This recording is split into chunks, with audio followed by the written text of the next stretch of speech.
भैया नमस्ते प्रणाम। तो आप सब कैसे हैं? आशा करते हैं कि आप सब ठीक ही होंगे।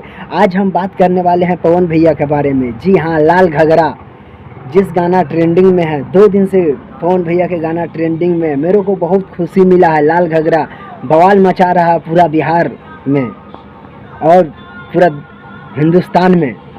तो आप सब सुन लिए हैं तो बताइए कैसा लगा है। और जो लोग नहीं सुने हैं तो मेरा आई बटन पे आप लोगों को लिंक मिल जाएगा, वहाँ से आप लोगों सुन लीजिए।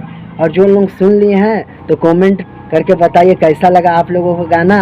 और इसी तरह पवन भैया से उम्मीद करते हैं, पवन भैया आप इसी तरह हम लोगों का बीच में एक से बढ़ के एक गाना लेके आते ही रहें।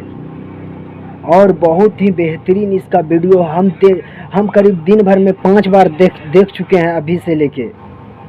जी हाँ, 5 बार। अगर आप लोगों नहीं देखे हैं तो जाके एक बार देखिए, पर सर्च करके गाना सुनिएगा। अगर आप मेरे चैनल पे नए हैं तो भैया तो प्लीज़ सब्सक्राइब कर लीजिए और ज़्यादा से ज़्यादा सपोर्ट कीजिए। मिलते हैं भैया आप लोगों से कभी नेक्स्ट वीडियो में इसी तरह। जब तक दीजिए इजाज़त।